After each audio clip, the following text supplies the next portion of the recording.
Então, bom dia, pessoal. A gente iniciou na aula passada, né? Deixa eu compartilhar aqui a tela.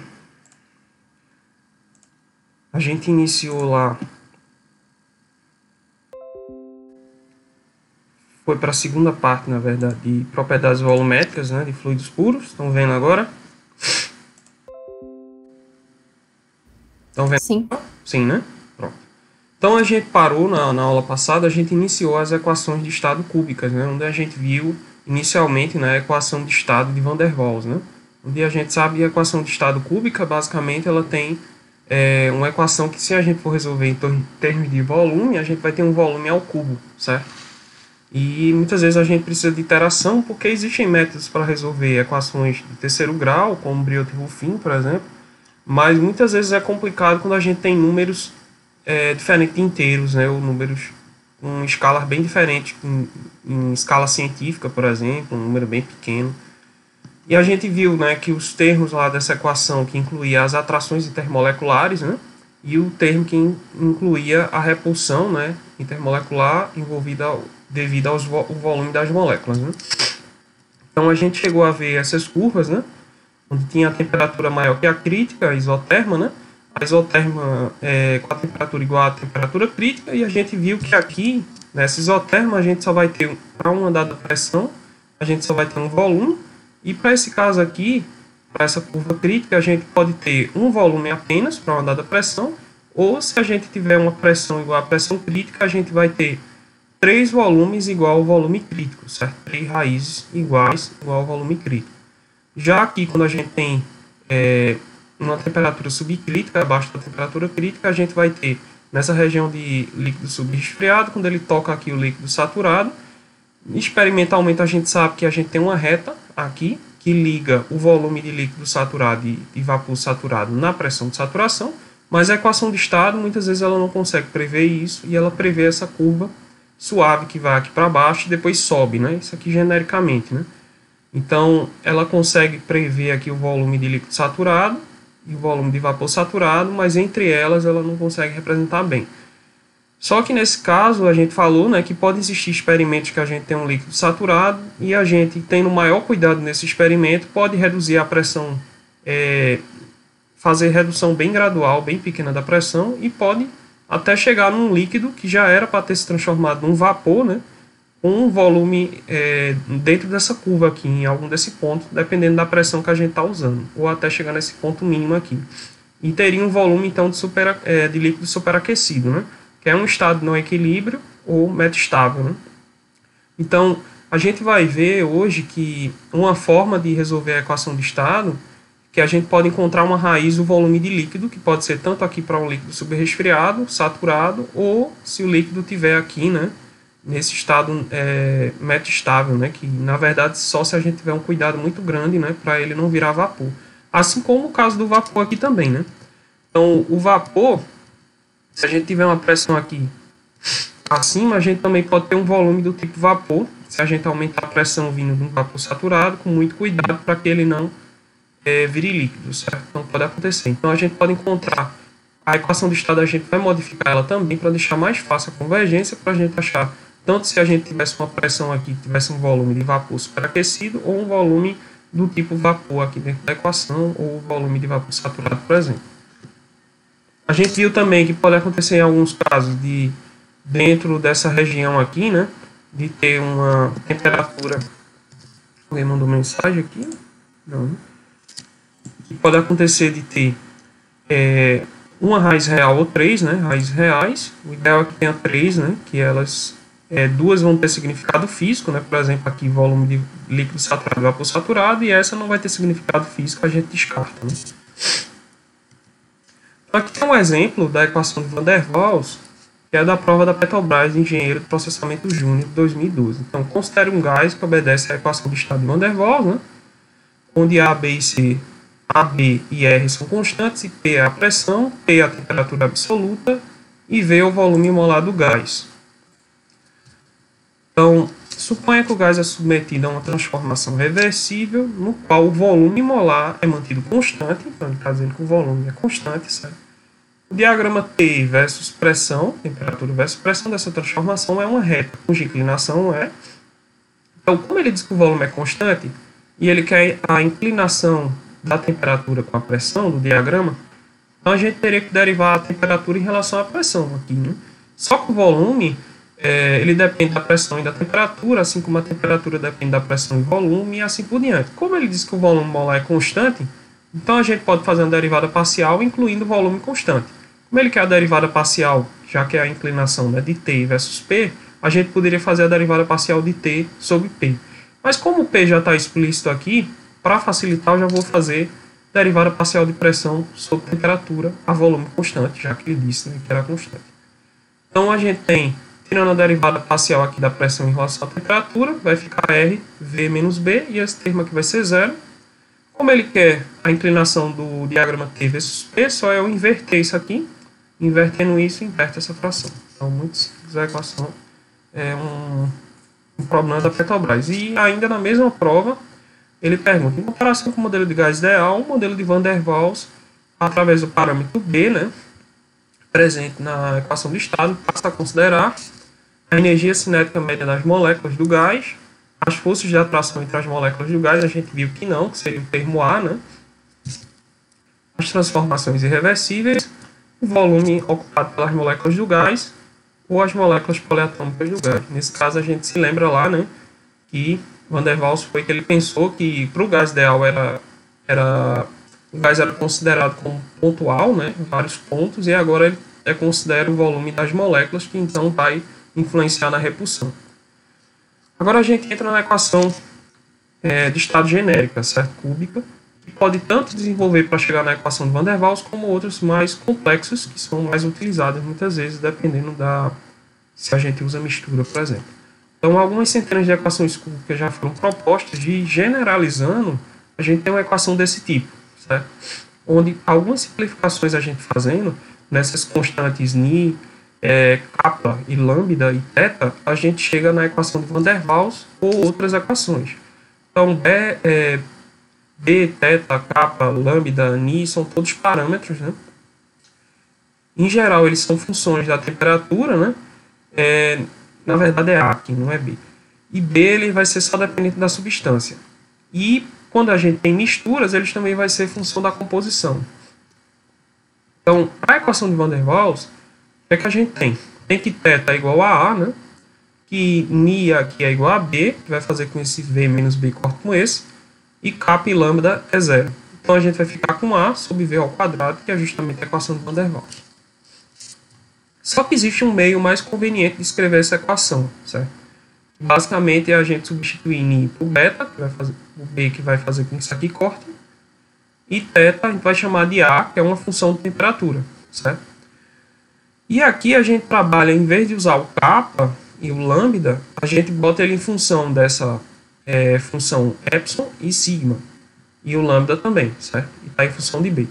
Aqui era porque esses parâmetros eram funções da temperatura, certo? E dependiam da composição também. Como a gente está trabalhando com propriedades puras e a gente fazendo essa troca, o kappa que era dependente da temperatura e o lambda também, a gente fica com esses dois parâmetros que eles vão ser dependentes das equações de estado. Cada equação de estado vai ter um valor desse parâmetro fixo. Então já facilita a nossa vida, certo? Então, a gente modificando essa equação cúbica genérica para esse tipo aqui, que fica mais fácil para trabalhar, então θ vai ser AT, né? V menos B aqui, né? Que ni é B, vai cortar. E a gente substituindo kappa e lambda vai chegar com esses dois termos aqui, certo? Então, epsilon e sigma, como eu falei, são números, os mesmos para todas as substâncias, né? A vai ser dependente da temperatura, né? Para a equação de Van der Waals, na verdade, ele não depende da temperatura, mas para as outras equações a gente vai ver que depende. E B depende da substância. Então, a dependência de A com a temperatura é específica para cada equação de estado. Então, para a equação de Van der Waals, A é constante, né? Depende só da substância. E se a gente fosse aplicar para chegar na equação de Van der Waals a partir dessa, epsilon e sigma teria que ser zero. Para a gente chegar na equação de Van der Waals, ficaria V ao quadrado aqui, certo? Só que agora eu quero trabalhar se eu quisesse resolver essa equação para achar o volume em determinada pressão. Então, as constantes de uma equação de estado para uma substância podem ser determinadas a partir de ajustes de pressão, volume e temperatura. A gente tem dados lá de pressão, volume e temperatura, experimentais que a gente foi medindo. Cada pressão e temperatura que a gente pegava do gás e media, que a gente tem como medir mais facilmente, calculava o volume, né? Ou encontrava o volume para alguma medição, e depois a gente usava esses dados para fazer um ajuste com a função objetivo, né? Para ajustar aquele parâmetro A e aquele parâmetro B, certo? Para cada substância. No entanto, existe uma abordagem diferente para a gente não precisar fazer esses experimentos, né? Se não existir esses dados experimentais, é usar, estimá-las, né, esses parâmetros através de temperatura crítica e pressão crítica, que são dados experimentais que para muitas substâncias estão disponíveis, inclusive para muitas substâncias vocês encontram no apêndice B do livro. Então, a gente sabe lá que naquela curva PV tem uma inflexão horizontal, justamente quando a gente tem a isoterma crítica, né, na temperatura crítica, e no ponto crítico lá de P crítico e volume crítico, a gente sabe que tem 3 volumes igual ao volume crítico. Então a gente se usa disso, né? E a gente poderia então desenvolver, para encontrar A e B como função de temperatura crítica e pressão crítica, usando que lá existe um ponto de Sela nesse ponto crítico, quando a derivada parcial da pressão em relação ao volume na temperatura crítica é zero, e a derivada segunda também é zero, certo? Já que é um ponto de Sela. Então, basicamente, a gente aplicaria, né, essas duas equações na equação de estado, né, que a gente estivesse usando, ou a genérica ou a equação de Van der Waals ou outra, e a gente teria duas equações nesse caso, mais a equação de estado em si, aplicando as condições críticas, ou seja, na pressão, botando pressão crítica, temperatura crítica, volume crítico. Então teríamos 3 equações e teríamos 5 constantes, que é aquele kappa, sigma, teríamos o beta, o B, o A e outra constante lá, que eu não me lembro agora. Então, na verdade as constantes é pressão crítica, volume crítico, que a gente já substituiu, temperatura crítica, A como função da temperatura crítica e B, certo? Então teríamos 5 constantes. Então, para resolver isso aqui, a gente precisaria pelo menos de mais 2 equações, ou pelo menos mais uma equação para deixar em função dos outros, né? Então, para eliminar, o mais recomendado é eliminar o volume crítico, porque em geral a medição de pressão crítica e temperatura crítica é mais confiável, né? Então a gente substituiria para eliminar o volume crítico e geraria expressões, né, de A como função da temperatura crítica e B também, né, em função de pressão crítica e temperatura.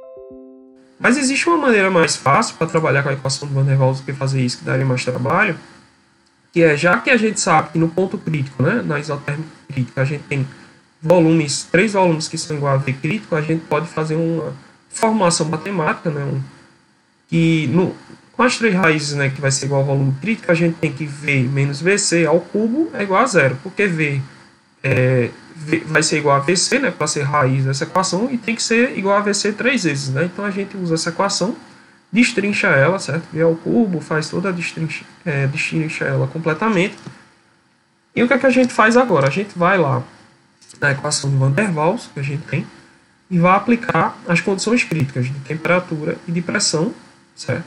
E expandindo a equação em um polinômio, certo? Já que ela pode virar também um V ao cubo lá na equação. Então a gente tem essa equação. A única que a gente não vai aplicar é volume igual a volume crítico, a gente não vai aplicar aqui, porque a gente quer comparar essa equação com essa, certo?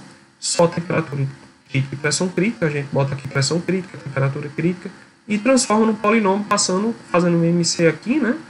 Vai dar um V ao cubo menos BV ao quadrado, passa para cá, né? Então a gente resolve, chega nisso, e faz a comparação. V ao cubo com V ao cubo, a gente tem 1 igual a 1. Então não vai mudar em nada.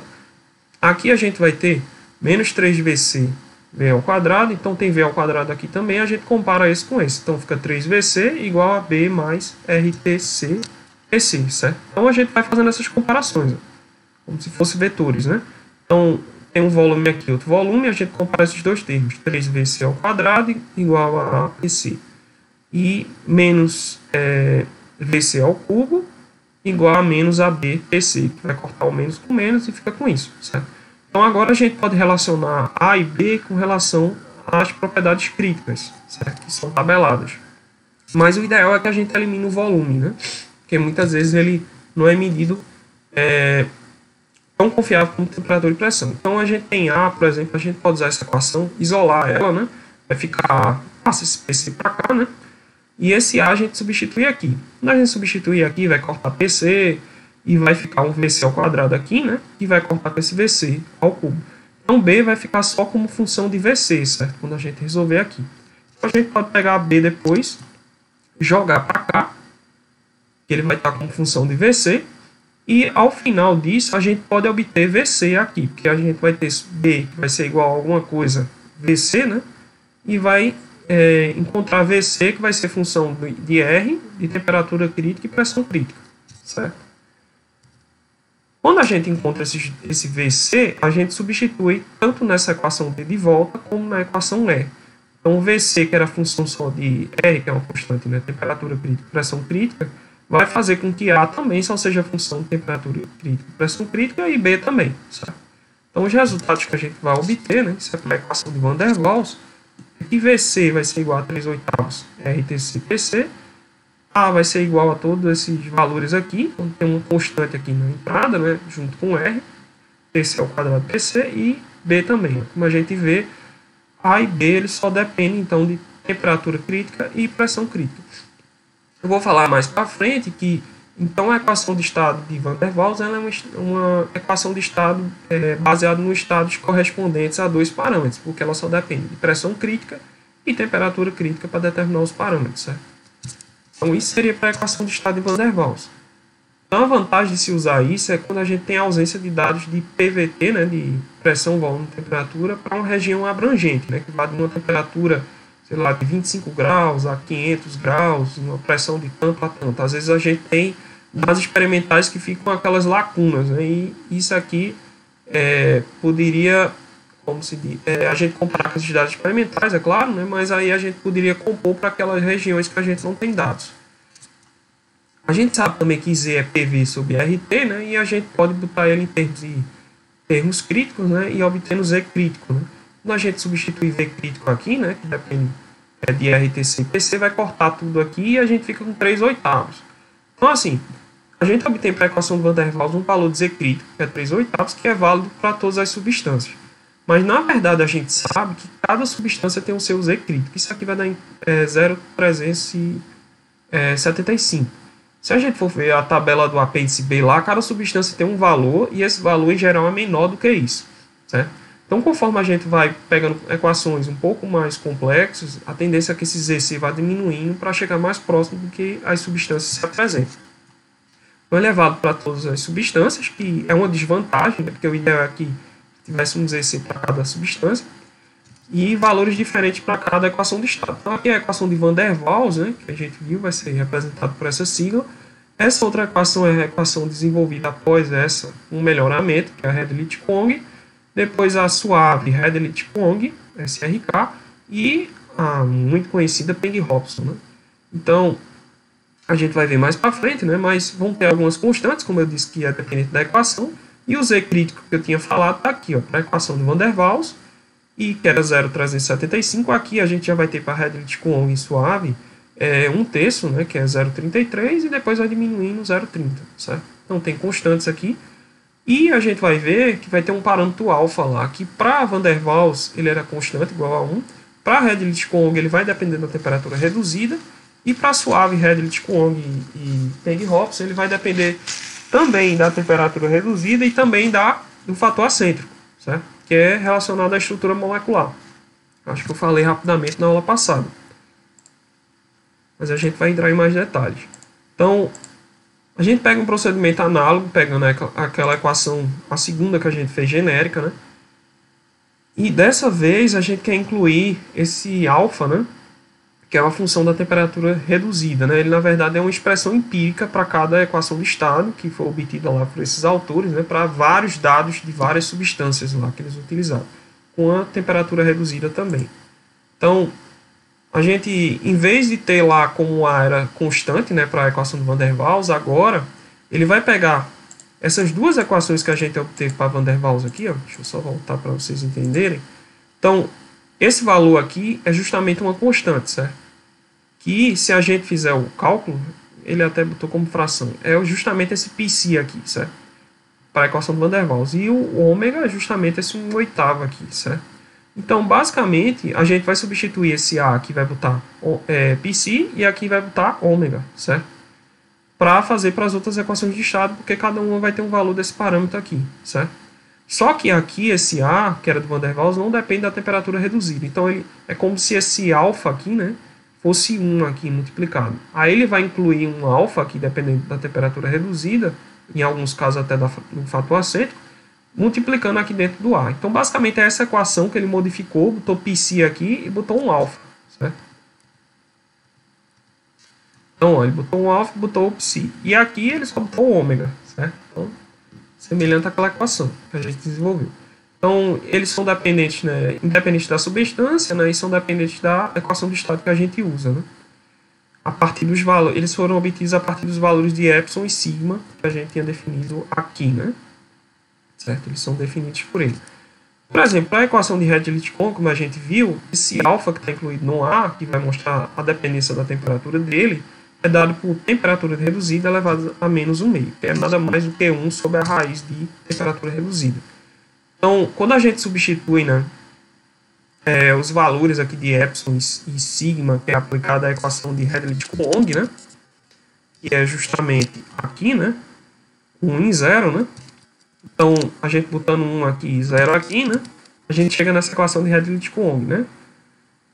Na verdade tanto faz, 1 e 0 aqui. Aí a gente chega nessa equação e AT, né? Então a gente tem a equação de Redlich-Kwon, onde A vai ser dado por essa equação, com alfa dado por essa, e B dado por essa equação, certo? Onde tem as constantes aqui. Então, entrando agora na questão dos teorema dos estados correspondentes, a gente vai depois voltar para essas equações de estado para poder resolvê-las, mas como a gente viu a equação de Redlich-Kwon e também a de Van der Waals, a gente vai falar do teorema dos estados correspondentes, que em inglês é a sigla CSP, Correspondent States Principle. Eu vou usar muito essa sigla. O teorema dos estados correspondentes de dois parâmetros, ele se baseia em usar a pressão reduzida e a temperatura reduzida, já que é pressão sobre pressão crítica, né, e temperatura sobre temperatura crítica.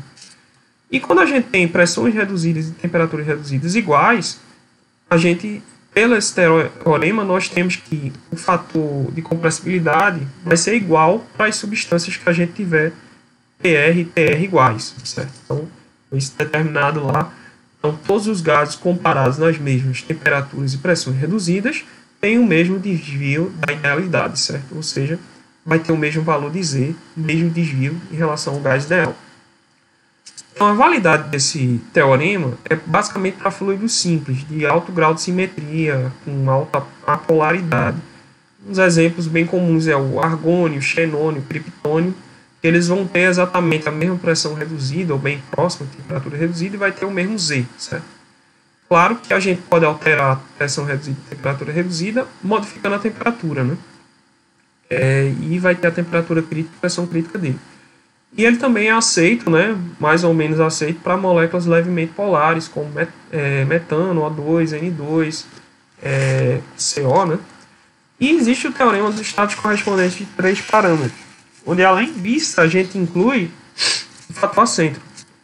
Então, para todos os fluidos tendo o mesmo fator acêntrico, o mesmo valor dele, tem o mesmo valor de Z se comparado nas mesmas temperaturas e pressões reduzidas, certo? Então, basicamente, a gente só incluiu agora o W sendo igual também. Então, a validade dele é para fluidos apolares. E ele vai contar, então, com relação à não idealidade, né? Que é a forma das moléculas, tamanho das moléculas, forças intermoleculares, certo? Então, teorema de estados correspondentes, a gente precisa usar então a temperatura reduzida e a pressão reduzida que a gente já definiu antes, né? Como a gente viu para estados correspondentes a dois parâmetros, a gente só usa eles. E a equação de Van der Waals e Redlich-Kwon basicamente são correlações de estados correspondentes, né, a dois parâmetros. Então, melhoras apreciáveis são obtidas na equação, né? A gente vai até ver algum exemplo quando a gente inclui esse fator acêntrico. Ele é característico da estrutura molecular, né? E ele é definido, né? A definição dele para obter o valor dele, que a gente pode pegar lá na tabela do apêndice B2, da apêndice B, para várias substâncias. Ele é calculado através de dados de pressão de saturação, ou seja, pressão de vapor, usando também temperatura reduzida e pressão reduzida. Então, a gente pega um gráfico de log na base 10 da pressão reduzida de saturação, dividido pela versus o gráfico com 1 sobre a temperatura reduzida, e calcular a inclinação, por exemplo, né? Então, Essa pressão reduzida saturada nada mais é que a pressão de saturação sobre a pressão crítica, né? Porque se fosse pressão reduzida, seria pressão sobre pressão crítica. Quando a gente faz a derivada dela, a gente obtém a inclinação justamente desse diagrama, certo? Que seria igual a S. Então, pensou-se no início que essa inclinação fosse igual para todas as substâncias, certo? No início, quando desenvolveram a correlação de estados correspondentes a dois parâmetros. Se ela fosse sempre aceita, essa correlação a dois parâmetros, S deveria ser igual para todos os fluidos. Mas o que acontece? Que se observa que S não é igual, que cada fluido possui um valor de S, na verdade. Então, poderia-se pensar então, de usar esse S, né, que é a inclinação dessa curva aqui, como outro parâmetro para virar o teorema dos estados correspondentes a três parâmetros. No entanto, depois quando a gente faz aqui o gráfico, né, e a gente vê a inclinação que é justamente o S, né, para fluido simples, que seria argônio, criptônio e xenônio, né, a gente tem lá o diagrama que eu falei, logo na base 10 de pressão reduzida na saturação e 1 sobre TR. Então a gente vê aqui que tem um log na base 10 igual a menos 1, justamente quando a gente tem uma temperatura reduzida aqui de 0,7, invertendo dá 1,43. E a gente obtém a mesma inclinação para esses fluidos simples, que seriam uma correlação de estados correspondentes a dois parâmetros. Só que quando a gente tem um fluido mais complexo, como o octano, por exemplo, a gente tem uma inclinação diferente. Aqui a inclinação dando menos 3,2. E se a gente fizer uma comparação na mesma temperatura reduzida, né, que seria 0,7 aqui, que dá 1,43, o inverso dela, a gente obtém um log na base 10 aqui da pressão reduzida de saturação, de menos 1,4, menos 1,3. Então a gente vê realmente que há uma diferença aí, né, entre o fluido simples e que a gente não poderia considerar esse estado correspondente a dois parâmetros para todas as substâncias. Então, basicamente é definido, né, ao invés de usar o S, né, que em alguns casos ele é igual para algumas substâncias e isso poderia atrapalhar, né, então o ideal é usar-se o W, que é o fator acêntrico. Então, basicamente ele é dado pelo log da pressão reduzida, né, de saturação para fluidos simples, que seria relacionado a essa curva, menos o log da pressão reduzida na saturação da substância que a gente quer, certo? Então, como esse log aqui para fluidos simples na temperatura reduzida igual a 0,7, que é o que a gente está medindo aqui, é igual a menos 1, né, ele substitui aqui e a gente fica com esse menos log da pressão reduzida de saturação, que é para o fluido que a gente quer, que seria aqui, né, nesse caso, para a temperatura reduzida de 0,7. Então, a gente teria que pegar esse valor, seria menos 1,3, alguma coisa, vai fazer com que fique positivo, né, e no final vai dar um W aí em torno de 0,3, vamos dizer assim. Né? Não sei qual é o valor certo aqui. Então, um W para qualquer fluido é determinado a partir da pressão crítica, a gente vê temperatura crítica, e através da pressão reduzida de saturação. Então, a gente tem que saber um dado de pressão de vapor, pelo menos esse dado na temperatura reduzida igual a 0,7, certo? Para poder, então, medir o fator acêntrico. Então, teria que ter PC, TC e essa pressão reduzida nesse ponto, certo? Então, a gente teria um teorema de estados correspondentes a três parâmetros, que é o que a equação de Suave, Redlich-Kwong e Peng-Robson vai se basear. E teria, então, ao mesmo fator acêntrico e mesmas pressões reduzidas e temperaturas reduzidas, o mesmo valor de Z, desviaria, né, da idealidade da mesma forma. Então, é aplicável a fluidos apolares. Né? E existem, falando ainda mais do fator acêntrico, o método mais preciso é usando aquela equação que a gente viu. E o certo seria a gente ter uma equação de pressão de vapor, né, pressão de saturação, que fosse confiável, né, que tivesse sido obtida para diversos dados experimentais. A gente viu lá no capítulo 1, que foi até um exemplo que eu passei, que existe a equação de Antoine, por exemplo, que define a pressão de saturação, que ele ajusta a dados experimentais de pressão de vapor, variando a pressão de saturação e a temperatura. Então a gente poderia utilizar uma equação daquela para a substância e os valores de pressão crítica e temperatura crítica experimentais. Então seria o método mais preciso de calcular fator acêntrico. Então tem alguns valores para algumas substâncias no apêndice B, né? Então baseado nessa equação. Mas se a gente não tiver dados de pressão de vapor confiáveis ou for difícil medir a pressão crítica, a temperatura crítica, como é o caso, por exemplo, quando a gente tem óleos vegetais como óleo de soja, óleo de girassol, triacilgliceróis de cadeia longa, né? Muitas vezes eles se degradam antes de a gente conseguir, né, transformar ele de líquido para vapor, né? Então, é difícil medir a temperatura de ebulição e muitos estudos ainda têm sido feitos porque há uma grande certeza para descobrir qual seria a temperatura de ebulição dos triacilgliceróis.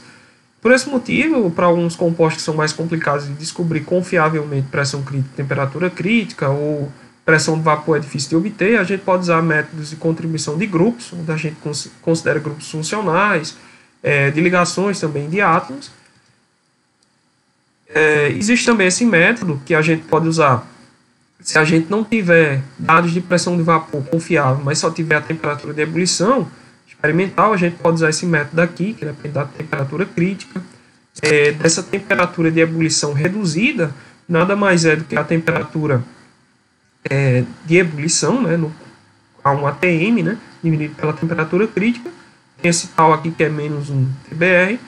E se a gente usar valores experimentais aqui de pressão crítica, temperatura crítica e temperatura de ebulição, a gente fizeram um estudo nesse livro do Pollen, né, 2003, colaboradores, que para 330 componentes que eles testaram tiveram um desvio médio relativo aí de 2,4% em relação ao W obtido por essa equação aqui, com dados de pressão de vapor completo, certo? Claro que se a gente usar pressão crítica e temperatura crítica que foram estimadas, né, assim como temperatura de ebulição estimada, porque por algum motivo a gente não consegue fazer aquele experimento e atingir um valor confiável, claro que esse desvio pode ser que a gente não vai ter dado experimental talvez para comparar, mas esse desvio tende a ser mais alto, né? Eu não vou entrar muito em detalhes com relação a isso. E agora a gente vai resolver as raízes daquelas equações. Como a gente viu, tem em momentos que tem vapor superaquecido e em alguns momentos tem aquela equação do tipo vapor, que era justamente quando tinha aquela curva dentro da região líquida do vapor, que fazia isso, né? E lá em pressões acima da pressão de saturação a gente teria uma raiz de tipo vapor. Então a gente pode resolver para esse tipo de equação. Então na prática a gente sabe que tem 3 raízes na equação cúbica, né? E são determinadas quase sempre iterativamente, né? Que acaba se tornando mais fácil do que fazer por tentativa e erro, né? Ou tentar resolver por outro método. E para evitar problemas de convergência, né, a gente faz uma manipulação daquela equação genérica lá, que era essa aqui que a gente tinha parado. Então a gente multiplica ela por V menos B sobre RT, certo? E vai multiplicar ambos os lados, né? Vai cortar, como a gente vê isso aqui, né? E vai entrar aqui também. E depois, como a gente quer calcular o volume, a gente passa tudo para lá. Passa o RT, né, que vai estar aqui dividido, né, passa para lá, passa a pressão, depois passa o B somando, né, e chega nessa equação. Então é uma manipulação que se usa para que a convergência seja garantida e que a convergência ocorra mais rápido, certo? Para uma raiz do tipo vapor, que a gente quer obter ou volume de vapor saturado, ou um volume de tipo vapor, ou volume superaquecido, certo? Então, para uma equação genérica. Então, a solução iterativa, como a gente tem que supor, como vocês veem aqui, a gente tem que ter um valor de V para fazer esse cálculo, obter outro valor de V, comparar os dois valores. Se eles estiverem ainda distantes, a gente usa o valor de V que a gente achou e retorna aqui, colocando no V de novo, até que essa diferença entre os dois, o lado esquerdo e direito, sejam bem pequenas, certo? Então a gente pode fazer uma solução tentativa, claro, né? Mas pode ser rápido ou não. E por iteração, né? Pode fazer até a mão, ou usando um pacote computacional, né, com interações, né? A gente vai ver isso hoje. Então, estimativa inicial, já que a gente tem um vapor, a ideia seria jogar a equação do gás ideal, né? Que a gente calcularia aqui, né, tendo a pressão, a temperatura e o R, né? Acharia V, jogaria o valor do volume do gás ideal aqui, e então fazia iterações até que esse volume fosse bem próximo desse, certo? Ainda assim, existe uma forma mais simples ainda para trabalhar com interações, porque o volume, muitas vezes, ele tem valores grandes para o volume saturado, o vapor saturado, por exemplo, e a gente pode trabalhar com Z, que quase sempre varia entre 0 e 1, pode ser maior que 1 também, mas quase sempre ele está entre 0 e 1 e facilita a convergência. Então, e também os erros são menores quando a gente envolve, né, algo que vai de 0 a 1 ou outra substância que vai, sei lá, de 100 para 10 mil, vamos dizer. Então, o V, por exemplo, volume é igual a ZRT sobre P, e a gente pode substituir aqui desse lado esquerdo e nesse lado direito, e deixando o Z que estava aqui do lado esquerdo, ainda desse lado esquerdo, e o Z que estava aqui, deixando ainda do lado direito. Então, a gente chega nessa equação. Então, ele fez alguma substituição de algumas constantes, onde agora apareceu uma constante beta, que vai incluir o B, certo? E uma constante Q, certo? Então, essas constantes, né, como a gente vê aqui, foram definidas em relação a B e a A, né, que a gente definiu antes. B a gente viu que dependia da temperatura crítica, pressão crítica, daquele ômega de cada equação de estado. E também a gente tem aqui o A, com função da temperatura reduzida, temperatura crítica, pressão crítica. Então, a gente tem um beta aqui, e a gente chega, então, substituindo o B aqui, que ele é definido dessa forma, por essa equação, chega em ômega PRTR, certo? Então, definido a partir de pressão reduzida e temperatura reduzida. Já o Q aqui, a gente define dessa forma, substitui B e A, vou passar um pouco mais rápido por causa do tempo, e a gente fica, então, π por causa do A, né? O alfa, que é a dependência em relação à temperatura, que pode ter também o fator acêntrico, e o ômega e o TR, certo? Então, essa equação pode ser resolvida iterativamente, né? Então, já que a gente considera a suposição inicial o gás ideal, já que o volume é esse para o gás ideal, o Z tem que ser 1, né? Porque Z é igual a vai ser PV igual a RT, o Z é 1 para o gás ideal. Então, a estimativa inicial, a gente joga Z igual a 1 aqui, faz as iterações até que Z do lado esquerdo esteja bem próximo do lado direito, certo? Então, o volume é calculado depois, né? A gente retorna com o valor real de Z e calcula o volume por essa equação. Para o líquido é algo semelhante. Então, a gente pega essa equação que a gente usou aqui, certo? Ou para o volume ou para o Z, né? E esse numerador aqui, ou o volume ou o Z, a gente vai passar tudo para lá para a esquerda e deixar só esse numerador aqui, que vai ser como se fosse esse V explícito agora. Ou V ou Z, certo? Então a gente fez isso, passou tudo para lá e ficou com aquele V que era o numerador de lá, explícito aqui. E a solução por tentativa, se a gente usasse dessa forma aqui, diferentemente do outro caso, que a gente já quer um líquido, né? A gente quer achar uma raiz de característica do tipo líquido, líquido saturado, subresfriado, um líquido superaquecido, né? A gente pode resolver da mesma forma, tentativa, interação, pacote computacional. Dessa vez a gente não pode usar o valor igual do volume do gás ideal, porque justamente é um líquido. Então a tendência é que a gente usasse, já que o líquido é bem mais comprimido que o gás, né? Tem um volume menor, o volume das moléculas lá, né, do gás, que seria o mínimo possível do que o volume pode atingir, que ele não pode ser menor do que isso. Então seria a suposição inicial. Colocando em termos de Z, ficaria mais simples, como a gente viu anteriormente. Então, substituindo V aqui e aqui, né? E deixando o Z desse lado esquerdo isolado, né? Passando para lá, a gente obtém essa equação. De novo, em função de θ, como a gente viu lá, né? E Q, certo? Que a gente já tinha definido anteriormente. Então, beta, que a gente já tinha visto, né? São as mesmas equações e Q também. E é iterativamente resolvida, né, com a estimativa inicial, que agora, em vez de ser V igual a B, vai ser Z igual a beta, já que o B está incluído aqui, certo?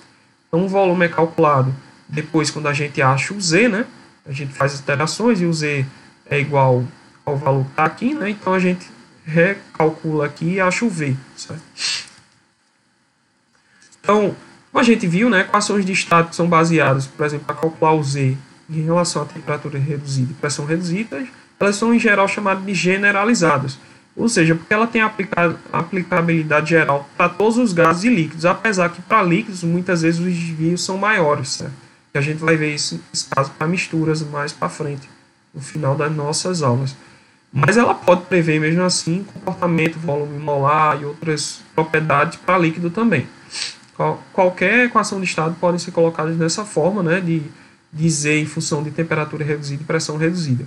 E ela permite estimativas de propriedades com poucas informações, né? Temperatura crítica, que a gente tem que ter aqui, e pressão crítica, e em alguns casos, fator acêntrico. Então, para Van der Waals e Redlich-Kohn, como eu falei, temos uma correlação de estados correspondentes a 2 parâmetros, e Suave e Pegg-Hobson a 3 parâmetros, porque a gente inclui agora o fator acêntrico. Então, temos essa tabela, né? Basicamente naquela equação genérica que a gente tem, substituindo os parâmetros, certo? Que a gente tem, e o alfa, que vai ser usado no A. E para SRK e Pegg-Hobson depende de fator acêntrico também, além da temperatura reduzida. A gente vai fazer esse exemplo aqui. Então, sabendo que a pressão de vapor do N-butano, se a gente tem a pressão de vapor, dele cortar a curva lá de líquido mais vapor, a gente vai ter vapor volume de líquido saturado e volume de vapor saturado, certo? Então, a 350 Kelvin e pressão dada por esse valor. Encontre os volumes molares do vapor saturado e do líquido saturado de N-butano nessas condições, dado pela equação de Redlich-Kwong. Então, ele quer, para essa pressão e essa temperatura, os volumes, né, que vai ter do vapor saturado e do líquido saturado. Esse vai ser um volume maior e esse menor. Então, a gente usa aquelas duas abordagens, a cálculo da raiz do tipo vapor e do tipo líquido. Então, vamos começar pela do tipo vapor. A gente primeiro precisa pegar no apêndice B lá para o N-butano, depois eu vou mostrar a tabela como é que pega. Temperatura crítica, pressão crítica. Calcula a temperatura reduzida, pega a temperatura, divide pela temperatura crítica. A pressão, a mesma coisa, tem pressão sobre pressão crítica. Obtém as duas propriedades reduzidas. Depois a gente vai partir para aquelas constantes, Q e beta, certo? Q é dado por essa equação. E a gente, então, Pc é da equação de estado de Redlich-Kwong, a gente tem que ir lá na tabela e pegar o valor, certo? Por enquanto eu vou deixar constante. O alfa lá, de Peng-Hobson, ele depende de TR elevado a menos 1,5. Então a gente junta com esse TR aqui, fica menos 3,5. As duas constantes aqui são dependentes da equação de estado, pega lá da tabela. E temperatura reduzida a gente achou. Então a gente acha o valor de Q. Já o valor de beta aqui, a gente tem o ômega de novo, né, da equação de estado, e tem pressão reduzida e temperatura reduzida, e acha o valor de beta, certo? Então, um valor pequeno. Então, agora vamos calcular o volume de vapor saturado. Um meio mais rápido, né, seria, então, usando a equação em termos de Z para a raiz de tipo vapor. Então, quando a gente faz essas iterações, ou seja, jogando Z igual a 1 para um gás ideal, e fazendo várias iterações, ou tentativa-erro, ou tentando usar um método numérico, a gente obtém um Z 0,8305, então desviando da idealidade. Quando a gente usa o R aí, né, essa constante de centímetro cúbico, né, a gente pode calcular o volume do vapor saturado, um Z aqui, né, R, e a temperatura que ele deu e a pressão que ele deu, certo? Então a gente encontrou esse valor aqui de volume de vapor. O valor experimental para o butano nessas condições é 2.482, então está próximo, mas não tanto. Já para o líquido saturado, a gente usa outra equação que é para resolver do tipo líquido, e Z a gente vai jogar igual a beta, como a gente viu antes, né? Então, aqui ele já está colocando o valor de beta que a gente achou, isso aqui, e a gente teria que resolver por tentativa e erro ou numericamente. Então, a gente obtém um valor de Z bem baixo, que era esperado porque a gente tem um líquido, porque eu não sei se vocês lembram quando tinha aquele gráfico lá de Z por pressão reduzida, que a gente tinha um gráfico que quando tinha aquela curva de líquido vapor assim, né, o Z do líquido era bem baixo aqui. Então, quase sempre quando a gente tem um Z próximo de zero, é porque provavelmente ele é um líquido, certo? Claro que tem que checar.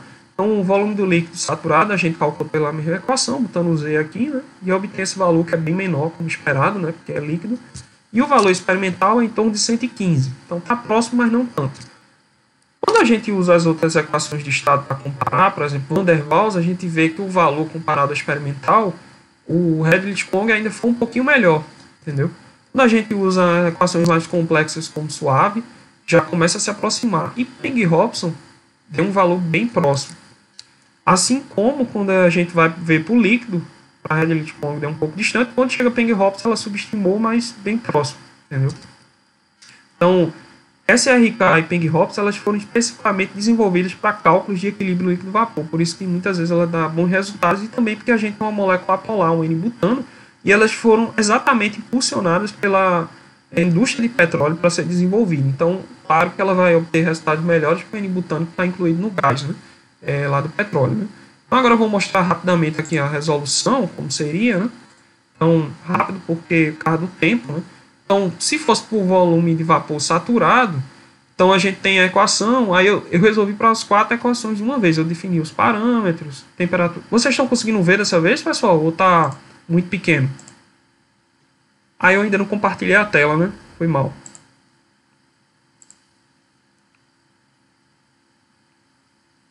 Vocês estão me escutando, pessoal? Sim, professor. Estou. Pronto. Aqui também. Tá vendo a tela agora? Agora sim.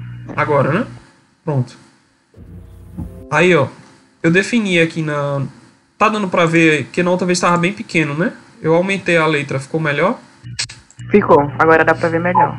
Pronto, aí eu defini aqui os dados que ele deu, né, temperatura, pressão, vou passar rápido por causa do tempo, que ainda vai ver correlação de gases generalizados, ainda tem líquido.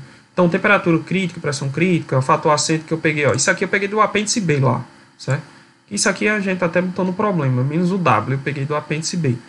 E aquelas constantes de cada equação de estado que pega da tabela. Então, defini como vetor aqui o π, o ômega, que cada equação de estado tem o seu. Para a Redlich-Kwong eram esses valores aqui, né? O valor de sigma também, que depende da equação de estado, de epsilon, que vai mudar a equação genérica lá, né? E aqui, basicamente, é aquelas equações do alfa, né? Que para o Van der Waals era 1, né?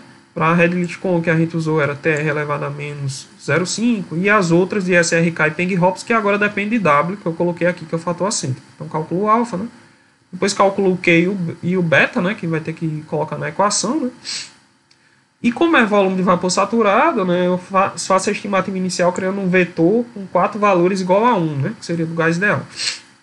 Dessa vez eu não usei o método de Newton, usei uma função que existe no MATLAB, que ela usa a melhor função possível para poder resolver uma equação algébrica, vamos dizer assim. Então é F-solve, né? Então ele resolve, porque eu criei uma função aqui, Z, né? Então basicamente eu peguei aquela função lá do tipo vapor, que era Z igual a um trambolho, um monte de variável. Então eu passei aí todas aquelas variáveis para o lado esquerdo, de forma que a equação ficou uma F igual a 0, certo? Z menos todos aqueles outros termos. Então ela vai resolver isso aqui com Z igual a 1 inicialmente, até que essa função seja o mais próximo de 0. Vai minimizar ela o máximo possível. Então, com isso, a gente vai obter um valor de Z que faz com que aquilo ali se aproxime cada vez mais de 0, né? Então, depois, com esse valor de Z, a gente determina o volume molar. Então, dá aqui o lugar. Então, ele dá aqui os resultados, né? Dá o valor de Z, né? A gente vê que para a Redlich-Kwong foi 0,8305, ele vai diminuindo cada vez mais suave, e aqui é Peng-Hopps. E o volume de vapor também, ó, diminuindo, e a gente chega naquele valor bem perto do experimental, que é 2.486, porque aqui tem um 10 a terceira, né, que multiplica. E para o líquido é definido da mesma forma, só que, claro, a equação que a gente vai definir a função é diferente, né? Mas do mesmo jeito eu passo tudo para o lado esquerdo e deixo a função igual a 0, certo? E, claro, a estimativa inicial do beta dessa vez, né, do Z, na verdade, vai ser, botei 1 aqui, né, um vetor com 4 1s vezes o beta, certo? Que agora Z é igual a beta. Aí eu vou resolver isso aqui.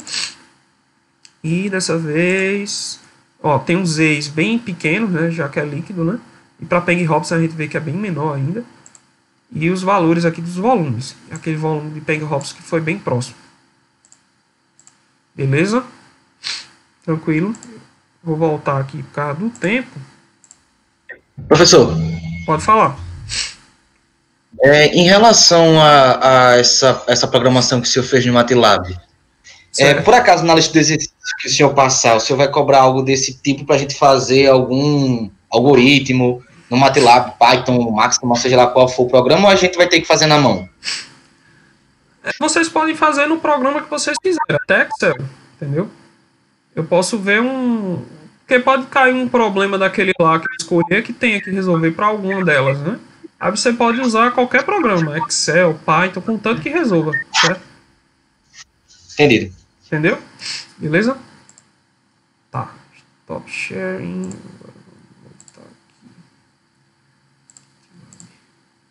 Eita, eu compartilhei uma.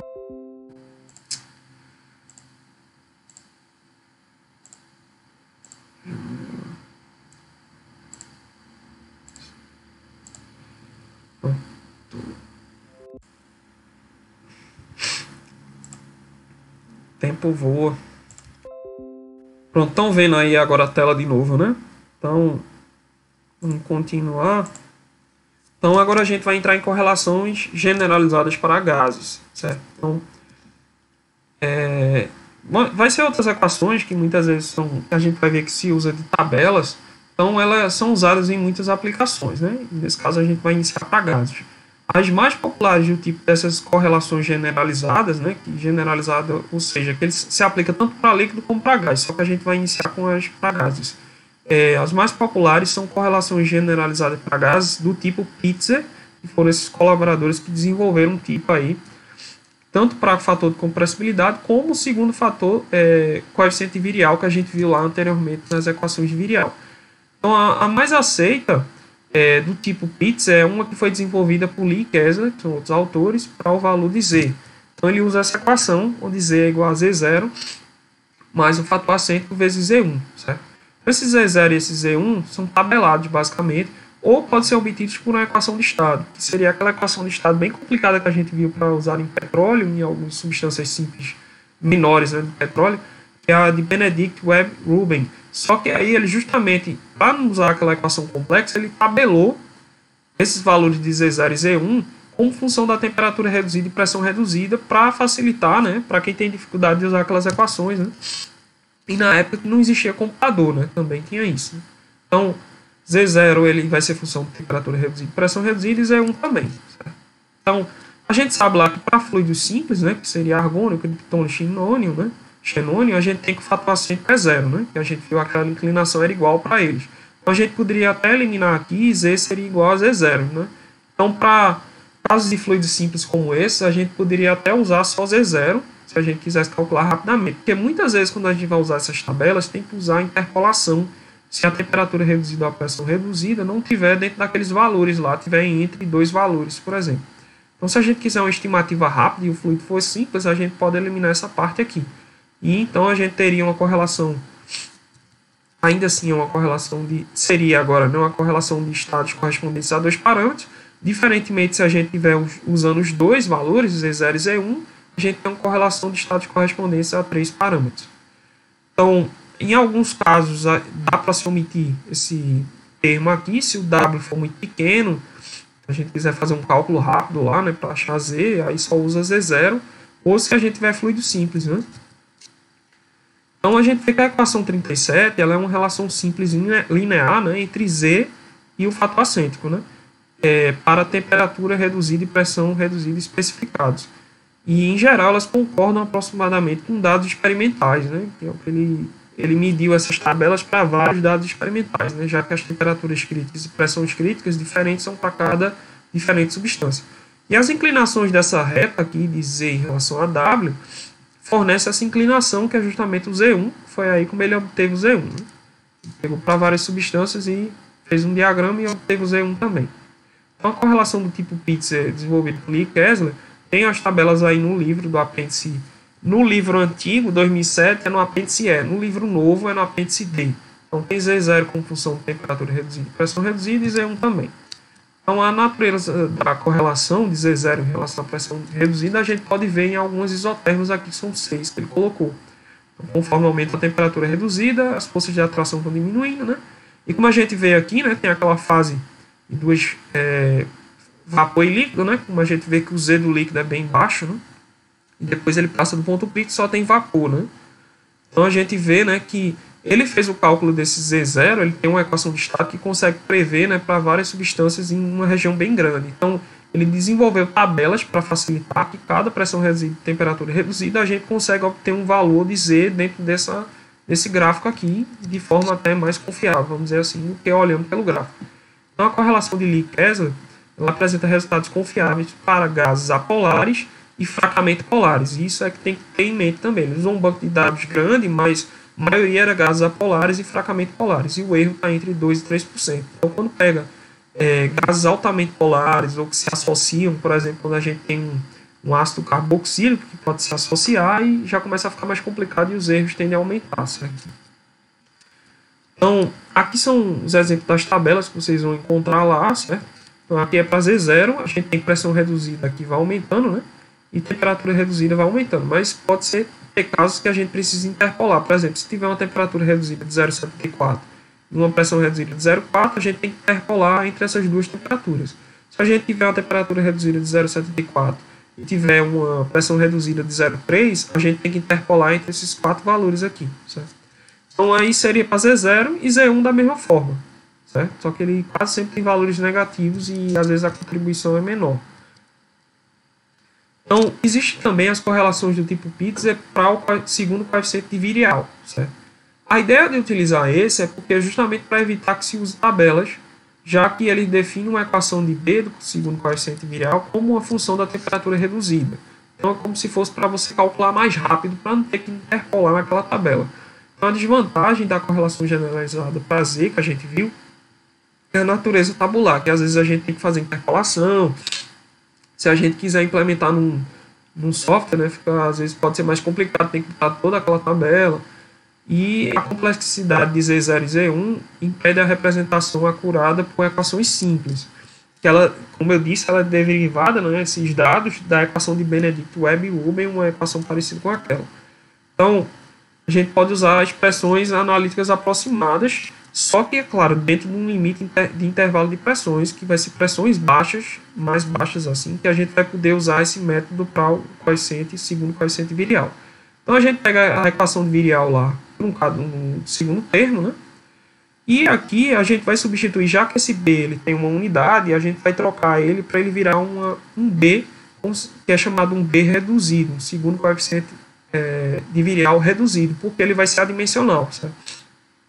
Para a gente fazer isso, a gente multiplica pela pressão crítica e divide pela pressão crítica, e aqui embaixo multiplica pela temperatura crítica e divide pela temperatura crítica. Então vai ficar TR e PR aqui.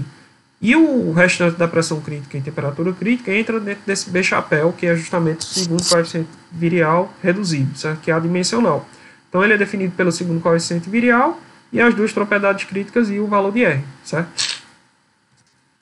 Então, Pitzer e colaboradores propuseram uma segunda correlação para B, né? Seria B0, W, B1. É bem semelhante à outra. Só que em vez de a gente pegar valores tabulares de B0 e B1, a gente vai usar equações para B0 e B1. Mas antes disso, deixa eu ver aqui. Então, se a gente pegasse esse valor de B-chapéu aqui e jogasse aqui nessa equação, a gente ficaria com 1, né? B0, PR, e aqui depois W, né? E B1. Então, a gente chegaria nessa equação aqui, se a gente substituísse isso aqui, certo? Então, basicamente, a gente poderia também representar isso aqui ser Z0 e isso aqui ser Z1. E a gente teria, então, uma equação parecida com aquela que a gente desenvolveu, que Z é igual a Z0 mais W, Z1, certo? Seria uma outra forma de trabalhar. No entanto, eles desenvolveram essas equações de B0 e B1 em função da temperatura reduzida. Então, sabendo a temperatura crítica e a temperatura do processo, né, a gente calcula B0 e B1, pode retornar para cá, com o fator acento calcular B-chapéu, e aí a gente pode encontrar o Z, ou direto por aqui, substituindo aqui, ou pegando B-chapéu, encontrando B e substituindo nessa outra, certo? Então, o jeito mais comum de se fazer é isso. Só que, é claro, isso é para pressões mais baixas, e a gente vai ver que existe um gráfico que ele mostra se dá para usar essa equação ao invés da outra. Então, a forma mais simples da equação virial, ela tem validade a baixas pressões a moderadas. E Z é linear com a pressão, certo? Tem que se atentar a isso. Porque se lembra lá que naquele gráfico de Z em relação à pressão, que aproximadamente para pressões baixas, para todas as substâncias ou variando a temperatura reduzida, o Z era aproximadamente uma reta, né? E depois que ele ia ficando uma curva, né? Então, para pressões baixas, justamente para Z ser aproximadamente linear. Então, a gente tem uma correlação generalizada para B, que a gente vai usar, e ela é útil, onde Z0 e Z1 são funções ainda lineares da pressão reduzida. Então, deixa eu ver se é o gráfico agora. Aí a gente faz uma comparação. Aqui, onde tem os pontos experimentais, na verdade, não são pontos experimentais, são os valores de Z, né, 0, ele não botou Z1, só botou Z0, em relação à pressão reduzida, parametrizado aqui pela temperatura reduzida, várias isotermas que vão aumentando, certo? Então, esses pontos aqui são justamente aquela equação generalizada para gases, definida para Z, que a gente viu antes, que é mais confiável, e ela só usando Z0, certo? Uma pressão reduzida. E ele pega essas retas, ele fez o cálculo justamente usando a correlação generalizada para B. Então ele definiu que dentro dessa região pontilhada aqui, acima dela, a correlação B pode ser usada no lugar da correlação Z, se a gente quiser, porque ela, no caso, é mais rápida de se calcular, certo? Claro que a gente tem que usar para substâncias apolares e fracamente polares, né? E nesse caso a gente teria que ter uma pressão crítica, uma pressão reduzida, né, que depende da pressão crítica, e uma temperatura crítica ou reduzida que caia dentro dessa região. Se cair fora, o erro se torna maior e é indicado então usar a equação generalizada para Z em vez de B, certo? Então, outra coisa que a gente percebe aqui, quando diminui a temperatura reduzida, né, que ela vai diminuindo aqui, o intervalo de pressões reduzidas permitidas diminui, né? Então, Por exemplo, aqui temperatura reduzida de 1,5, a gente tem uma faixa de pressão reduzida maior que a gente pode trabalhar com a equação de B, certo? Se a gente vier para cá, com temperatura reduzida menor, a faixa de pressão se torna menor, certo? Então, fica mais complicado. E para temperaturas reduzidas acima de 3, né, aproximadamente 3, a gente percebe que não tem limitação de pressão. Então, se a temperatura reduzida for 3 ou maior do que isso, provavelmente a gente usando a equação para B vai dar aproximadamente o mesmo resultado que usando para Z, certo? Então, as duas correlações não diferem muito acima da linha tracejada, tendo um erro menor do que 2%, uma diferença entre elas. E aqui foi desprezado as contribuições de Z1, porque muitas vezes elas são muito pequenas e principalmente para as moléculas que ele usou aqui, que são mais simples. E a temperatura e pressão dentro da faixa que está aqui, né, quase sempre são temperaturas e pressões bem comuns no processamento químico que a gente encontra nas indústrias. Se a gente for observar, claro que para processos supercríticos talvez esteja fora, mas a maioria dos processos industriais se encontra aqui dentro dessa região. Ela é mais precisa para espécies não polares, né, como foi falado. Além disso, existe uma correlação para o C também, que a gente viu que é menos confiável de se obter os valores de C, mas desenvolveram também. Então, dados precisos de C, em geral, que é o terceiro coeficiente virial, que são interações entre três corpos de moléculas, né, são menos comuns, mas existem alternativas de correlações generalizadas. Então, basicamente, a gente viu lá na equação virial, que quando a gente tem incluindo C, né, o terceiro coeficiente virial, o ideal é que use a equação em termos de V, né, que ela é mais precisa. Então a gente usa essa equação. Como o B a gente já tinha definido em função de B chapéu antes, né, vai ser a mesma coisa, só que C agora, para a gente adimensionalizar isso aqui, basicamente ele substitui o V aqui, né, o ZRT sobre P, né, e aqui também, certo? Então ele faz isso. E depois que ele faz isso, o B chapéu vai ser o mesmo. E o C chapéu vai ser C, PC ao quadrado, R2, TC2. Certo? No lugar daqui. Então ele fez a mesma coisa da outra vez. Multiplicou por PC ao quadrado dividido por PC ao quadrado, porque aqui vai ser ao quadrado. E TR ao quadrado, TC ao quadrado sobre TC ao quadrado. Aí uma parte do TC ele botou aqui no TR, e o do PC botou no PR. E outra ele incluiu aqui no C, certo? Então, eles propuseram então essa segunda correlação para C, que é semelhantemente a outra equação, né, dependente do fator acento, correlação de estados correspondente a 3 parâmetros. E esses autores, Orbe e Vera, eles desenvolveram algumas equações para C0 e C1, de novo como B0, dependentes de temperatura reduzida, certo?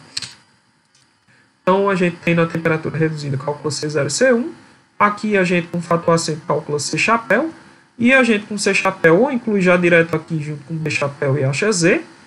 Ou a gente joga para achar C chapéu e acha C e inclui aqui para achar Z, certo?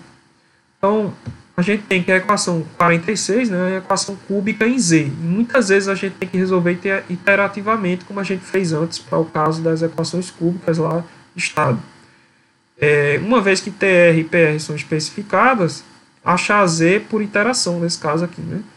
Supondo um valor de Z aqui no lado direito para encontrar no lado esquerdo até que o desvio entre os dois seja o mínimo possível. Então a estimativa inicial, já que a gente está trabalhando com gás, é o gás ideal, Z igual a 1. Então, outra coisa que pode vir à mente é quando é que a equação de gás ideal vai ter validade aproximada que a gente poderia usar, por exemplo, se a gente não quer usar essas equações mais complicadas. Então, quando a equação de gás ideal pode ser usada como uma boa aproximação da razoável da idealidade. Então, existe um gráfico de pressão reduzida por temperatura reduzida que pode dar uma ideia.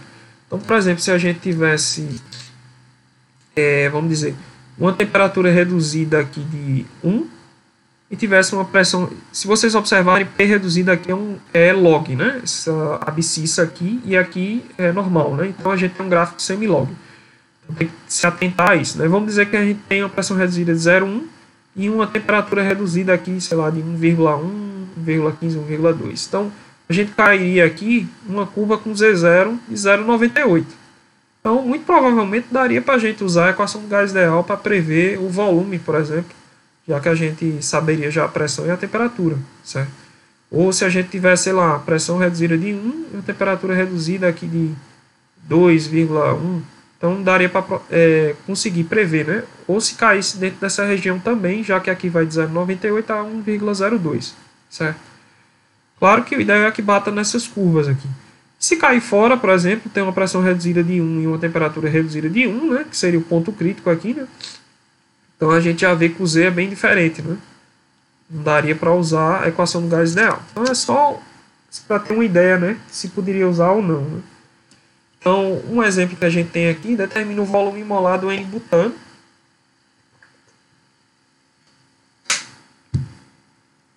A 510 Kelvin, 25 bar. Pela equação do gás ideal, uma correlação generalizada para Z, a outra para B e a outra para B e C, né? Que é, na verdade, a de C. Então, pelo gás ideal, a gente sabe, né? Tem temperatura e tem pressão, ele quer o volume, a gente precisa usar o R, né? Como eu vou obter em centímetro cúbico por mol, que é o valor experimental que eu tenho, depois para comparar, então vou jogar aqui VRT sobre P, né? Jogo o valor de temperatura, pressão e o R, e a gente encontra esse valor aqui de volume. O Z nesse caso é 1, né? Quando a gente usa a correlação generalizada para Z, então primeiramente a gente tem que, já que a gente sabe que Z0 e Z1 depende de TR e PR, a gente tem que achar a pressão crítica e temperatura crítica lá na tabela do apêndice B, para o N-butano, com temperatura reduzida, aqui é a temperatura crítica e pressão crítica. E aqui a temperatura, né, que é esse 10, e aqui 25, certo? Tem que estar em Kelvin aqui. Então a gente achou, né, temperatura reduzida e pressão reduzida. Essa até vai facilitar na tabela, mas essa daqui vai ter que interpolar, certo? Então, no apêndice B, a gente vai lá, né, pega os valores de T crítico e também de pressão crítica e do fator acêntrico com N-butano, que é igual a 0,2. E no apêndice D, né, acho que é do livro novo, acho que no antigo é o E, a gente encontra o valor de Z0 e Z1. Eu vou mostrar na tabela no próximo slide, dependente de TR e PR, certo? Então a gente encontra esse valor de Z0 e esse valor de Z1 aqui, e a gente vê que a contribuição é bem pequena, né? Por isso que algumas vezes eles eliminam, mas claro que vai depender do W também, porque se o W for grande, aí pode ser que essa contribuição aumente, né? Então aqui a gente tem a correlação generalizada para Z, Z igual a Z0 mais W Z1. Então a gente pega os valores de Z0 e Z1 em W, calcula o Z. Então a gente vê diferente de 1, né? 0,873. Calculando o V, né? A gente substitui aqui e encontra esse valor de volume, 1480, que é bem menor do que o valor do gás ideal, né? Então, se a gente decidisse, achasse que esse valor é muito pequeno, quisesse, sei lá, calcular rápido e usar só Z0, então não usaria isso aqui, né? O Z1 muito pequeno. O Z0 a gente vê que é bem próximo, não está tão longe, né? No entanto, quando a gente vê o volume, aí tem uma diferença maior. Por isso que muitas vezes é melhor trabalhar com Z em cálculos iterativos, porque muitas vezes o erro envolvido nele é menor do que o erro envolvido no volume. Propriedades e características de espécies puras que a gente pode encontrar e que a gente utilizou lá, certo? Então, basicamente, onde é que eu tirei o valor de W do apêndice B? Oi? Professor, então naquele exemplo anterior, podia ser validado ou não? O que? Isso aqui? Depende do valor experimental que você tem. Se o valor experimental, vamos dizer, que é bem próximo desse, o ideal seria usar esse aqui, entendeu? Se o valor experimental estiver longe, estiver mais próximo desse, é melhor usar esse, entendeu? Mas, em geral, isso aqui... Tem que fazer os dois métodos para comparar, né? Nesse caso, se você, vamos dizer, a indústria está lá, tu tem que calcular o volume e a indústria está prestes a explodir. Aí tu tem que calcular o volume rápido. Aí tu não vai calcular por esse, calcula por esse aqui que é mais rápido, ou até pelo gás ideal, para mudar a vazão lá que tem, alguma coisa desse tipo, né? Então, claro que isso vai depender do tempo que tu tem, a complexidade, o dinheiro que você quer perder, certo? Porque se for pouco dinheiro, não vale a pena você gastar muito tempo para calcular um volume mais, vamos dizer assim, mais confiável, entendeu? Vai depender da situação. Mas nesse caso aqui era só para mostrar que muitas vezes esse termo aqui pode ser não significante, certo? Dependendo, é claro, se o valor experimental estiver próximo. Nesse caso seria se o valor de W fosse muito pequeno ou se o Z1 for muito pequeno, certo? Aqui é só como é que eu peguei esses valores, certo? Então o W para um N-butano, a gente vai lá no apêndice B, tem lá temperatura crítica, pressão crítica, Z crítico, V crítico, até temperatura de ebulição A1 ATM tem. Então, já o Z0, como é que a gente acha? A gente vai lá na tabela, como a gente viu, o PR era 1,2 e facilita, mas o PR era um valor entre 0,6 e 0,8, que agora eu não me lembro, certo? Então teria que interpolar entre esses valores para achar Z0 e também para Z1, certo? E a gente encontraria um valor entre eles. Agora calculando para a letra C e D, né, que é correlação para B e B e C. Eu botei os valores aqui para ter que retornar para o slide, certo? Que a gente já tinha achado na tabela. Então, para a correlação de B, a gente tem essa equação, né? O B reduzido aí, né? Que a gente pode calcular, né? E a gente pode calcular B chapéu por essa equação. Então, o B0 e o B1, como a gente vê, depende da temperatura reduzida. Você vai substituir a temperatura reduzida aqui e a gente acha B0 e B1, certo? E B0 e B1 a gente pode substituir aqui junto com W e achar B chapéu, certo? Como a gente vê, B chapéu foi negativo, não tem unidade porque é uma segundo coeficiente de virial reduzido, adimensional. E depois a gente substitui B chapéu aqui com pressão reduzida e temperatura reduzida. E encontra o Z 0,879, um pouco maior do que aquela da correlação generalizada para Z, certo? Claro que a gente teria que ver aquele gráfico lá que eu defini antes, que tinha aquelas retas com aqueles pontos, para ver, é claro, se daria para utilizar essa equação. Então a gente tem que pegar o valor de PR e TR e dar uma comparada lá no gráfico. Eu acho que eu faço isso depois aqui. E depois achou o Z, a gente vê o volume e calcula, certo? 1489,1. Para a letra D, que é a correlação para C, então a gente tem essa equação, da mesma forma C chapéu é dado por isso, e a gente acha C0 e C1 com temperatura reduzida, certo? Então a gente acha esses dois valores, e C chapéu, substituindo aqui C0, que a gente achou C1, e o fator acêntrico, a gente encontra esse C chapéu, substitui C chapéu aqui, e o resto a gente tem, pressão reduzida, temperatura reduzida, B chapéu a gente já encontrou antes, pressão reduzida, temperatura reduzida tem, e aí a gente recairia numa equação cúbica para Z, que a gente teria que resolver por iteração, certo? Eu não vou resolver aqui por causa do tempo. E depois de fazer essa interação, eu teria que usar um método numérico como eu fiz antes. Encontraria um valor de Z, 0,876, que se a gente ver até está próximo desse. E o volume deu 1485,8. Um valor experimental para essa condição aí, que foi dada de pressão e temperatura, é 1480,7. Então, se a gente vê aqui para a correlação para B, está próximo, mas não está tanto. Para a correlação de C, está um pouco mais próximo. Mas quando a gente compara com o gás ideal, está bem longe. E para o caso da correlação generalizada para Z, deu exatamente igual. Porque justamente ele usou bastantes dados, né, do N-butano, do propano, já que ele desenvolveu também baseado no boom da indústria do petróleo. Né? Então ele tinha diversos dados, e então para essas substâncias mais simples, apolares, ele tende a dar um resultado muito bom. Então aquela correlação para Z deu muito próximo. E se a gente voltasse para ver aquela correlação só usando Z0, que eu me lembro, deu um pouco acima. Né? Então eu acho que o ideal nesse caso seria usar Z0 e Z1. Certo? Deixa eu voltar aqui só para... 1467. Então o ideal seria usar Z0 e Z1. Então depende do que você der o dado experimental. Então, se você sabe, por exemplo, que com N-butano funciona bem e você não tem dado, por exemplo, com N-propano, então você usa a equação generalizada para Z, certo? Então, determinada temperatura e pressão. Aqui é outro exemplo, eu vou ver rápido. Então, dessa vez é uma molécula polar, né, com uma certa polaridade, é a amônia, né, que, de certa forma, não poderia se usar, né, a correlação generalizada, ou se usar ela vai dar desvio maior, né?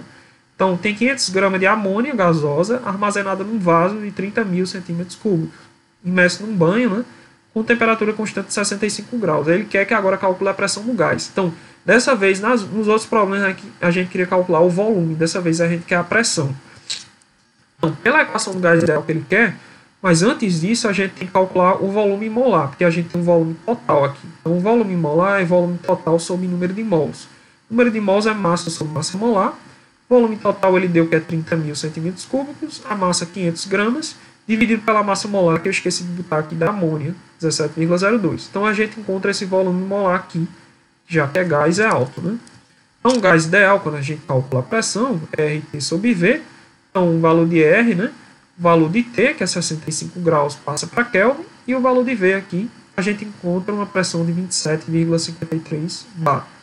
Ele agora quer que a gente escolha uma correlação generalizada. Então pode ser tanto a correlação para Z, como a correlação para B, como para C. Então vai depender do que a gente quer usar. se a gente quer calcular mais rápido ou não. Mas é claro que se a gente quer calcular com a de B, a gente teria que fazer uma comparação com aquele gráfico para saber se vai ser confiável usar ela ou não. Então, aqui só é o valor de R que eu usei, né? Antes disso, como eu não tenho a pressão verdadeira, né, eu tenho a pressão do gás ideal. Eu ainda não calculei, porque ele quer justamente a pressão do gás, né? Eu não tenho a pressão verdadeira, mas a única que eu tenho a pressão do gás ideal, por enquanto eu vou usar ela para calcular a pressão reduzida. Então, com a pressão crítica que eu peguei do apêndice B lá da amônia, divido pela pressão por ela e descubro a pressão reduzida. Já a temperatura reduzida eu tenho, né, o valor da temperatura, e com a temperatura crítica encontro esse valor. E o W eu pego lá no apêndice também B, né, para amônia. Então, se eu for lá para aquele gráfico para saber, vamos dizer que eu quero usar a correlação para B, que é mais rápido para calcular, porque eu jogo a temperatura reduzida e já acho B0 e B1. Então eu vou aqui, pego o valor de pressão reduzida, ó, 0,244 é mais ou menos aqui, né? Passo uma reta aqui e vou passar uma reta agora para a temperatura reduzida, no caso essas isotermas aqui, né? Eu meio que aproximei aqui, talvez fosse um pouquinho mais para a esquerda, mas eu aproximei meio para cá, que ela já está quase que no limite, certo? Para se usar aí. Então, dá um Z0 aqui, que na verdade a gente não vai usar esse valor, mas provavelmente vai dar dentro dessa região. Então, se ele está dentro da região aqui, apesar de já estar no limite, daria para a gente usar a equação para B, certo? Que ela tem um erro em relação à equação generalizada para Z em torno de 2%. Então, continuando, eu vou usar então para B, que é mais rápido. B chapéu B0, W, B1. B0 a gente calcula com PR, né? Que a gente tem e acha B0 e B1. Depois substituir aqui junto com W e acha B chapéu, que é coeficiente reduzido, né? Segundo coeficiente virial. Com B chapéu, eu posso tanto incluir já na equação de Z direto ou calcular B, né? É outra forma. Então, usei aqui a relação com B, pressão crítica e temperatura crítica e achei B, né? Então, passei RTC para lá e PC também, né? Então, eu achei aqui o valor de B, que a gente sabe que pode ser negativo para baixas pressões, né? A gente viu antes. E agora eu posso calcular a pressão, certo? Então, a gente sabe da equação de segundo coeficiente virial, truncado em 2 termos é essa, e Z é igual a PV sobre RT, né? Como eu quero a pressão, eu vou isolar aí em termos de pressão. Quando eu isolo isso aqui, passo junto esse termo com esse, passo tudo para lá, fico com essa equação, certo? Bem parecida com a equação do Van der Waals sem um termo de atração. Então, eu incluo aqui os valores, mas o valor de B, que é negativo, fica positivo por causa do menos, e eu encontro essa pressão de 23,76 bar. Aí eu teria que checar de novo, né, porque a pressão reduzida agora seria outra, né, e checar então se a equação de B poderia ser usada. Eu não vou fazer isso por causa do tempo. Então a gente vê que, de certa forma, foi rápido para fazer isso, porque B independe da pressão. Porque se a gente usasse a correlação generalizada de Z, ia ser complicado, porque a gente precisa para achar Z0 e Z1 da pressão reduzida e da temperatura reduzida. Então a gente ia ter que fazer um processo iterativo olhando pela tabela, entendeu? Porque a gente ia calcular uma pressão, recalcularia uma pressão reduzida e uma temperatura reduzida já era fixa, né? E ia ter que voltar para a tabela, pegar de novo, recalcular e ia dar um trabalho maior. Então, por esse motivo, já que caiu aqui mesmo que no limite, foi preferível trabalhar com B. Claro que depende se a gente comparar com dado experimental, né? Então, a pressão reduzida, nesse caso, para esse último valor, ficaria com esse valor. E uma pressão experimental para amônia em torno de 23,82 bar. Então a gente vê que mesmo usando uma molécula polar, ele ainda apresentou resultado bem próximo, né? Então, daria para usar, comparou com o dado experimental, poderia considerar isso. Eu sei que o tempo está próximo, mas eu vou tentar fechar isso aí, que é bem pequeno, correlação generalizadas para líquidos, certo?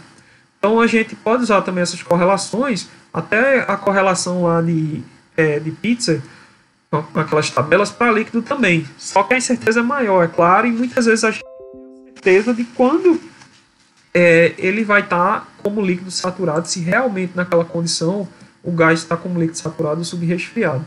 Então, volume molar de líquidos calculado por equações cúbicas generalizadas, né, tem resultados frequentemente que não possuem grande precisão. Então, aquelas equações cúbicas lá, Van der Waals, Peng-Hobson, em alguns casos para moléculas mais complicadas, na região do líquido ele dá um resultado um pouco mais diferente do experimental. Então, muitas vezes a gente corre para correlações generalizadas para líquidos para fazer esse cálculo. Então, o volume molar de líquidos pode-se usar a correlação de Lee-Kessler, como eu falei, né? mas ela é adequada mais para fluidos apolares e levemente polares, né? Já quando a gente quer calcular para líquidos saturados, que inclui também polares e outros mais complexos, o que é mais utilizado é essa equação de Hackett. Até o software Aspen Plus ele usa essa equação. E ela, em geral, tem um erro aí de 1 a 2% para calcular o Z saturado, que nada mais é que o Z, né?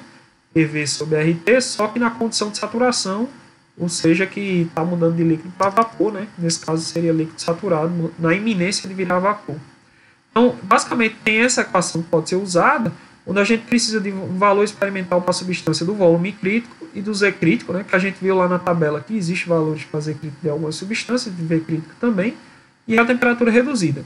O problema dessa equação é que às vezes V crítico não é determinado com tanta confiança como T crítico e pressão crítica. E como a gente viu o Z crítico, às vezes quando ele tem uma diferença do valor experimental daquele calculado, a diferença é menor do que comparando com o volume. Então, às vezes, quando não se quer usar essa equação pelo volume crítico não ser tão confiável, a gente pode usar essa também para achar o V saturado, e porque aí depende de pressão e temperatura que são mais facilmente medidas, né? E Z crítico, né?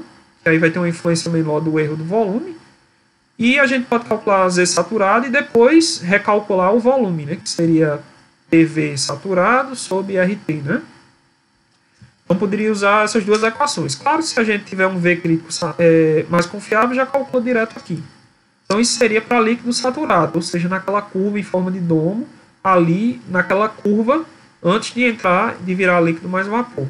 Já para líquido, que seria tanto líquido saturado como subresfriado, o lado esquerdo da curva, a gente pode usar uma correlação de estados correspondente a dois parâmetros desenvolvida por Lindes e colaboradores. Ela se baseia no ρ reduzido, que nada mais é do que o inverso, né, do volume molar, 1 sobre volume reduzido. Ele é dado, então, ρ reduzido por ρ sobre ρ crítico, e já que ele é o inverso, né, do volume reduzido, é a mesma coisa que volume crítico sobre volume, certo? Então, existe um gráfico que a gente pode usar junto com essa equação para calcular esse volume aqui que a gente quer, certo? Dependendo do volume crítico da substância e do ρ reduzido que é obtido no gráfico. Outra forma, que até muitas vezes é mais confiável, é a gente ter um valor experimental do líquido em uma condição, com justamente esse ρ que a gente obtém pelo gráfico, para essa condição, e a gente pega para a nova condição que a gente quer, que é um líquido subresfriado. Por exemplo, eu tenho um líquido saturado, eu tenho o volume dele, e tem o ρ dele lá obtido pelo gráfico, e o ρ2 para o líquido subresfriado que eu quero obter na condição 2, eu tenho o ρ também pelo gráfico, e eu obtenho o valor de V2. Muitas vezes esses valores até vai dar mais próximo do experimental do que usando essa equação aqui, certo? Então o volume 2 seria o requerido e o volume 1 seria o volume experimental conhecido. E aqui seriam as densidades reduzidas, né? Então aqui tem um exemplo para amônia a 310 Kelvin, ele quer que estime a densidade, tanto para líquido saturado, né?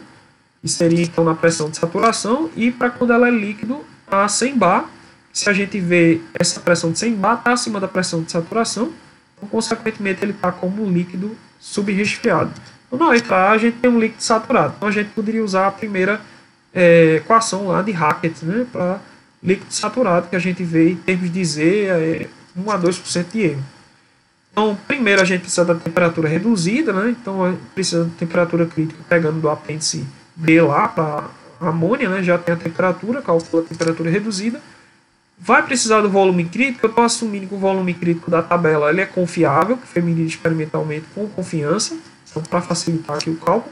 E Z crítico tem lá na tabela também.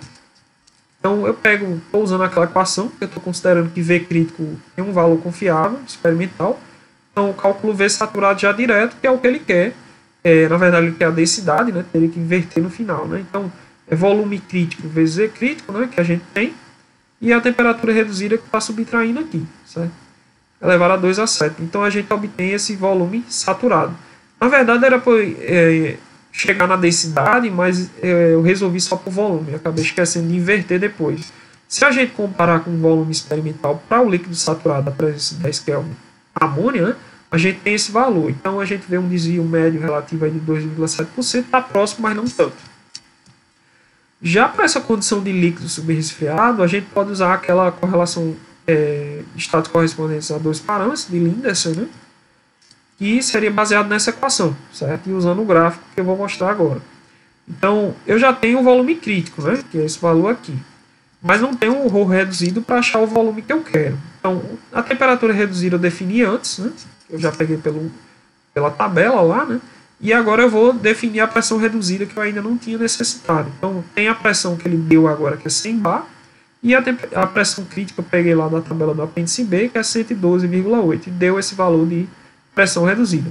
Só que agora eu preciso achar no gráfico, que é um gráfico de ρ reduzido em relação à pressão reduzida e temperatura reduzida. Para achar esse valor de ρ reduzido para o líquido subresfriado, tendo V crítico, eu descubro o V. Certo? Então eu vou aqui. Esse gráfico ele tem ρ reduzido por pressão reduzida e tem isotermas aqui de temperatura reduzida. Quando a temperatura reduzida aumenta, tende a densidade diminuir, né, que é o que é esperado, né? E a pressão reduzida, a gente vê que ela longe do ponto crítico, o ponto crítico seria aqui, ó, pressão reduzida e temperatura reduzida igual a 1, longe do ponto crítico ela não tem tanta influência quando a gente aumenta a pressão reduzida em relação ao ρ reduzido. É isso que faz com que os líquidos, né, muitas vezes sejam considerados incompressíveis bem longe do ponto crítico, né? Ser um líquido subresfriado. Quando a gente vai se aproximando mais do ponto crítico, né, que seria pressão reduzida igual a 1 e temperatura reduzida igual a 1, então a gente vê que tanto a pressão, quando a gente aumenta a pressão, a densidade varia muito, assim como quando a gente varia a temperatura, a densidade também varia muito. Aqui essa curva pontilhada seria a de líquido saturado, e para cá, para a direita, seria tudo líquido subresfriado, certo? Então aqui está na iminência de se transformar em vapor, tá? Então aqui a gente pegaria aqueles dois valores, temperatura reduzida de 0,764. Então eu tracei uma curva, não ficou muito boa aqui, mas eu tentei traçar, porque tinha a curva de 0,708, eu tracei uma curva parecida com a de 0,8 aqui, que seria um isoterma. E a pressão reduzida seria uma vertical aqui, né, subindo. Focaria nessa temperatura reduzida nesse isoterma e eu determino então o valor de ρ reduzido desse líquido subresfriado, que seria 2,38, mais ou menos. Então, voltando aqui, eu tenho um ρ reduzido de 2,38, substituo aqui com um volume crítico também e acho V. Então, V sobre V crítico sobre ρ reduzido, eu acho o valor do volume 30,45.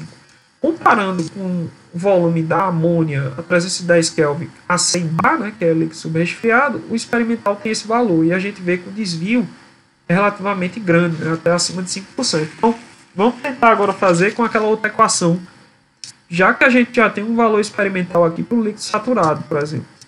Então, para o líquido saturado, a gente tem esse valor experimental, que a gente mostrou na letra A, que era 310 Kelvin, mas a pressão a gente não sabe, porque era a pressão de saturação. E a gente vai usar essa equação, onde V1 é justamente esse valor de volume experimental do líquido saturado conhecido, e a gente tem que saber o ρ dele reduzido, certo? E também o ρ reduzido da condição 2, que na verdade a gente já tem da condição 2, que é a condição que a gente quer calcular dessa mesma temperatura 100 bar. Então a gente só precisa achar agora ρR1. Antes disso a gente tem que ter temperatura reduzida e pressão reduzida, né? Então, a temperatura reduzida a gente tem, já calculou, na verdade, né? E a pressão reduzida vai ser a mesma, né? Então, quando a gente vem para cá, então, como a gente não sabe, para a saturação, a gente não saberia qual era a pressão reduzida, na verdade. Só teria a temperatura reduzida. Então, a temperatura reduzida seria dessa curva, e a gente vai até que ela toque a curva de líquido saturado. Então, quando ela tocou a curva de líquido saturado aqui, vai dar um valor um pouco menor do que esse valor, certo? Porque aí a gente vai desconsiderar a pressão, já que é líquido saturado. Então, 2,34, um pouco menor. Então, voltando para lá, a gente tem agora aqui ρR1 é justamente 2,34. Então, a gente faz substituições, o volume experimental, ρR1 e o ρR2. E obtém aqui o valor de V2, que agora está bem próximo do valor experimental, né? Então a gente viu que usando um valor experimental, usando essa correlação, fica bem mais próximo. Se a gente usasse a correlação de Lee-Kessler, aquela de Z0 e Z1, né, que também é aplicável a líquido, do apêndice D do livro novo e do E do antigo, a gente veria que obteria esse valor de volume que é bem diferente do experimental.